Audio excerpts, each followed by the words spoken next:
what they put, typically, so what they did to make it, the fuck? Oh my fucking God. You gotta be fucking kidding me. Everything is just fucking falling apart.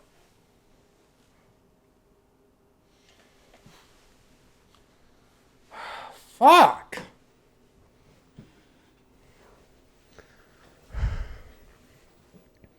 This is a terrible fucking...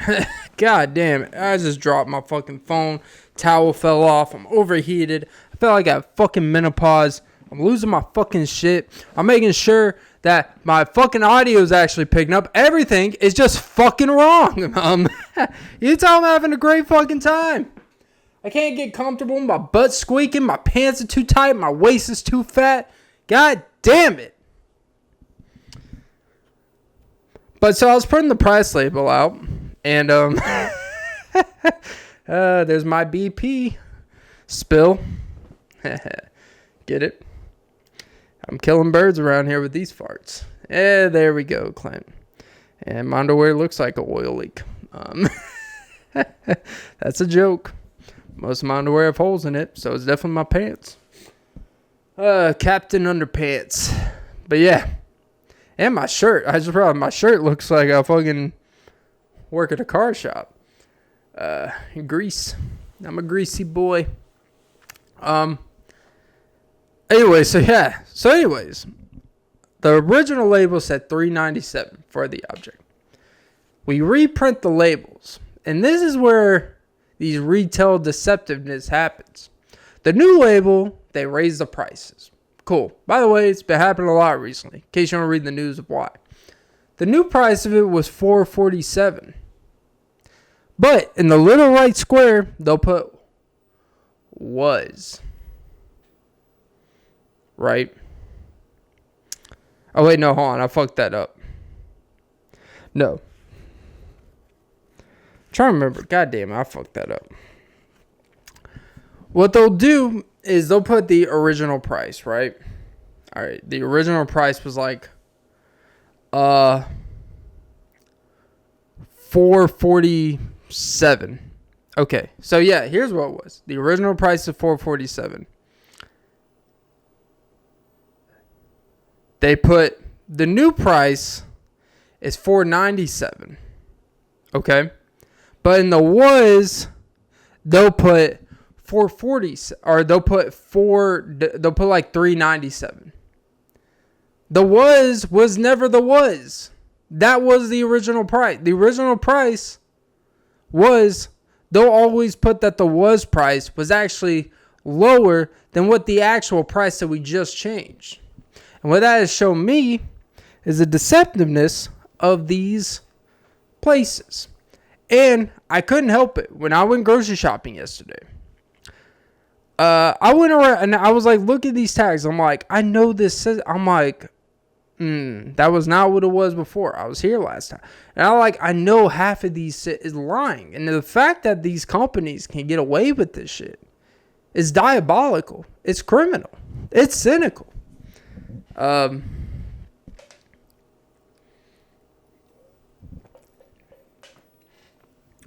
yeah. You know, I'm going to be honest with you. YouTube has the best free movies around. I hate to say it. YouTube has better movies for free that you can watch compared to just about any streaming service out there. Like, I've had Netflix in a while. I have HBO Max. But even the Peacocks at Disney's, like, I checked my HBO Max the other day.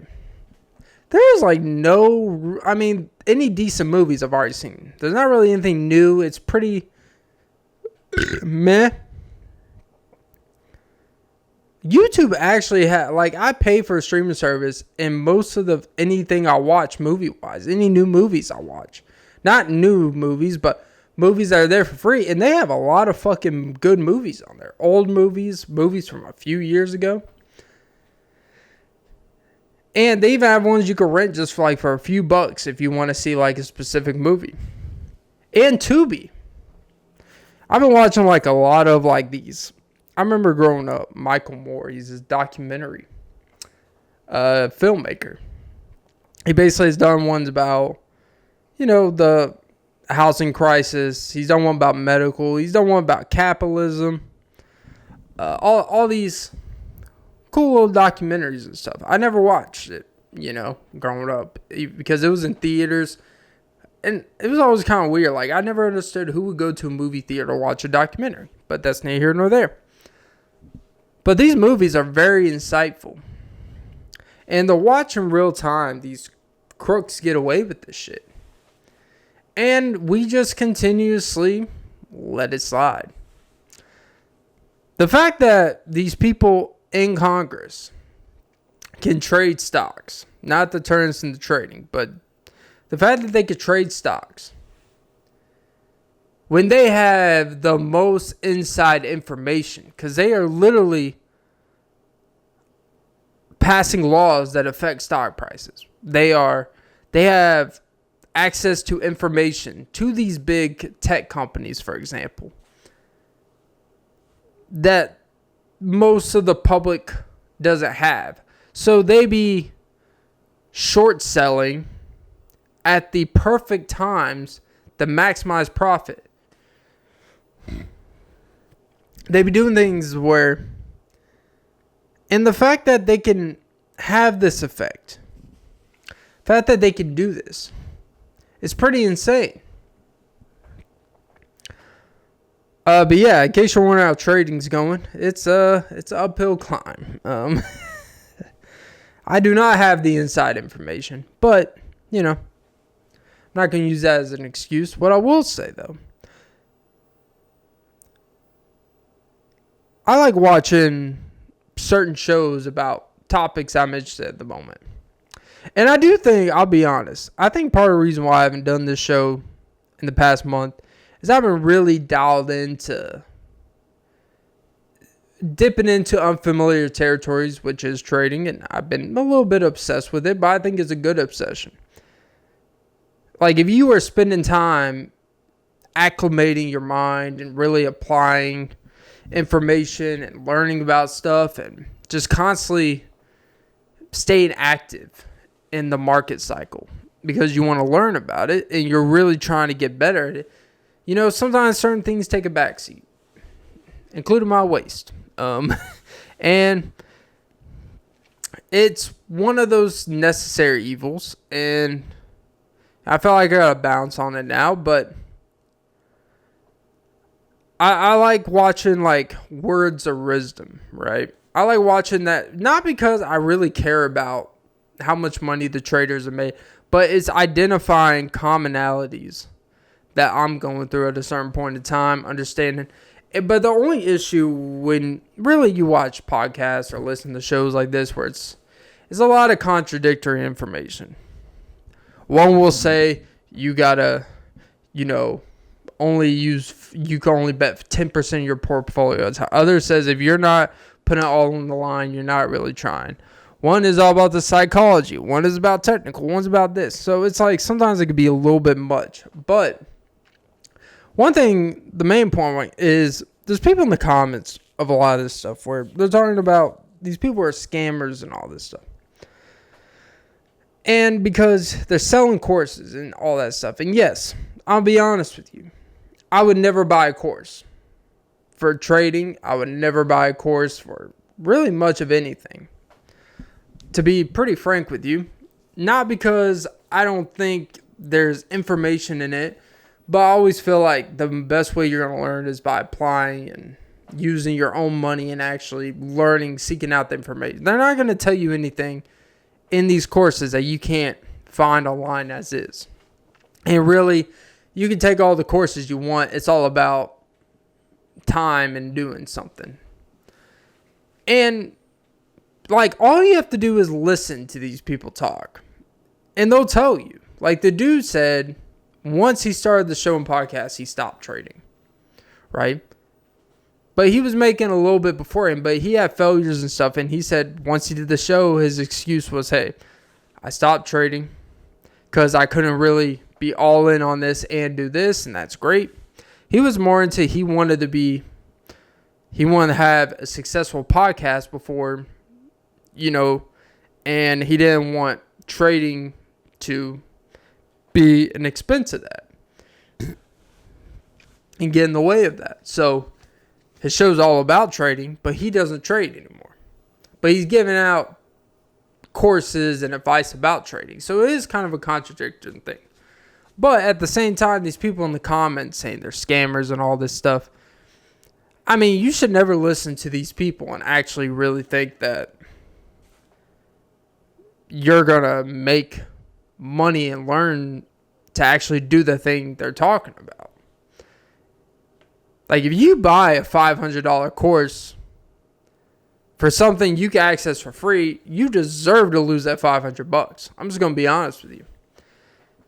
And it's weird that people rely on public information people to give them the answer key to turn $500 into $100,000. That's what's wild to me.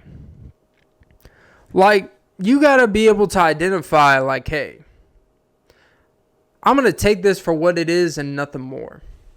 Relying on, regardless if they claim to be $10 million profitable, you complaining about scam artists, if you know they're scam artists, then don't feed into the shit. But if you buy someone's course and then you lose money, well, then you lost money. And instead of just thinking that you were going to buy a course and that's going to teach you how to do something, fix your issues, then you weren't going to succeed at it anyways.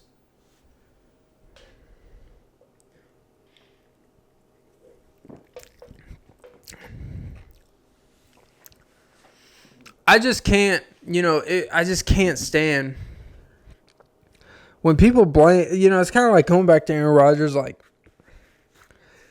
people blaming everyone else for why things aren't going well, succeeding, or like these people are online giving you free information. I haven't taken it. To me, I watch these shows more for entertainment and to kind of just be in tune. I like listen to dynamic. I like hearing things that are relatable. Someone's situational stuff. That's what you should be listening to.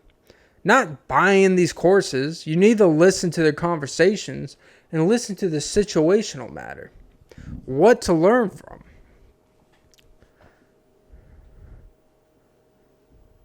And it's funny how with the cost of living going up, like, you're going to need secondary income. Now, I'm not saying you got to trade or do investing and stuff like that, but you really, honestly, these days, you got to find ways to supplement any income you have, because one is not going to be enough for a lot of people, I'm not speaking for me or anything. But if you let your expenses get out of hand, you're kind of fucked. You really are. So yeah. Just a little thought of the day. She a thought so hot. She a bot. She a thought. I will say, I think one thing about trading, what it teaches you about, it really is like a version of a game of life. Trading is the definition of you against yourself. It really is. Because the worst part, what trading exposes, and the thing why a lot of people I think struggle with making money in it, people look at it as like it's easy money. It can be. But the easier money something is the easier way you can rationalize losing money.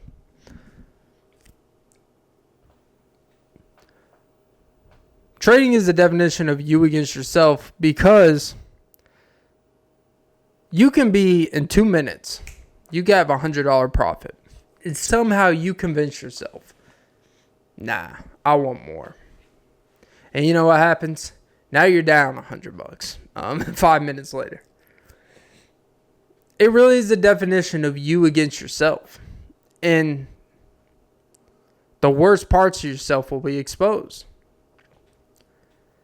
And that's really the reason when you hear the statistic that I think is like, it's funny how years ago it was 97%. Now it's like 88% of day traders after like 300 days or something like that will not be profitable. They'll actually have lost money.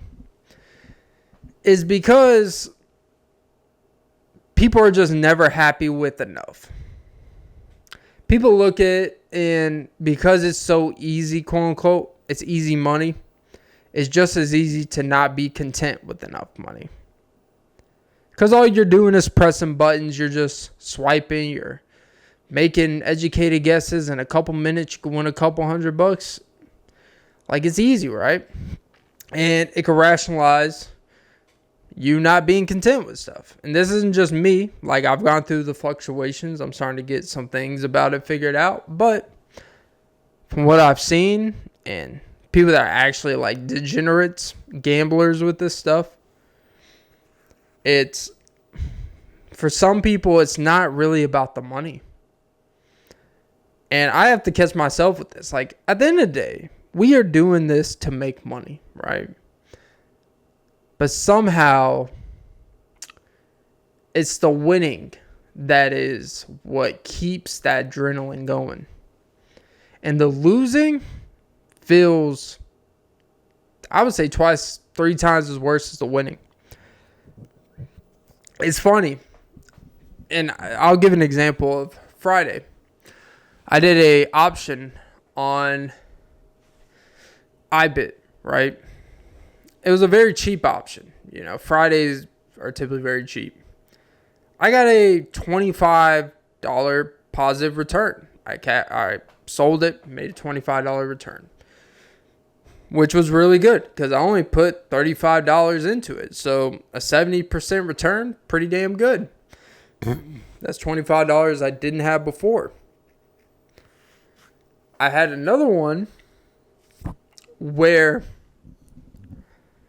I had like $100+ option for something. I ended up losing like $50. And that shit,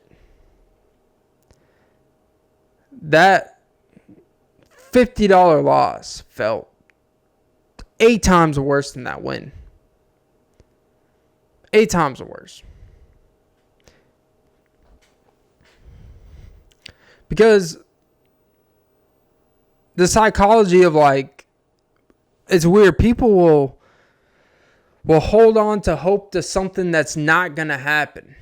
It's like people in relationships. People will hold on to something that they know is not right. They know their partner doesn't love them. They know they're only staying for the kids. They know that there's nothing there. But they're just holding out for hope that, you know, just maybe what I thought when I got into this situation, I'm going to see it through and it will work out. 98% of the time, it's not going to work. And that's what trading is. Trading is, it kind of makes you look at life a little bit different. It could be good for you. When you lose and then you figure it out, when you start, it's because you stop holding on to stuff that's not going to work. And then you start if you have success in something and you apply this strategy, you're going to translate it to real life. If something's not working, you get in and out of something, you minimize the loss, you rip the Band-Aid off, you move on to the next thing until something that does work. That's what trading is like. But it's all psychology. It's all real. Unlike the moon landing.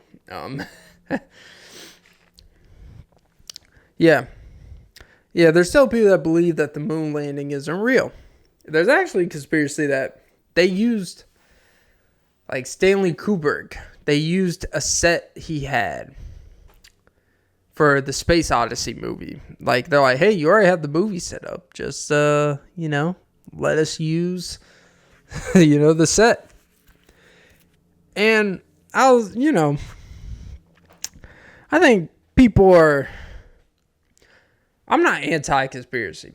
Do I think it's possible? I don't know. It possibly is. Does it really matter? I think the biggest issue is the fact that we feel a need that we just can't trust history. We can't trust what our government has said it has done. That something's real, we always got to assume it's not real because everything's been exposed. MLK wasn't assassinated by some random person. It was possibly someone tied to the FBI. JFK. Enough said. There's plenty of, Edward Snowden exposing things to where we can't trust anything, to the point where astronauts going to the moon, can't trust it.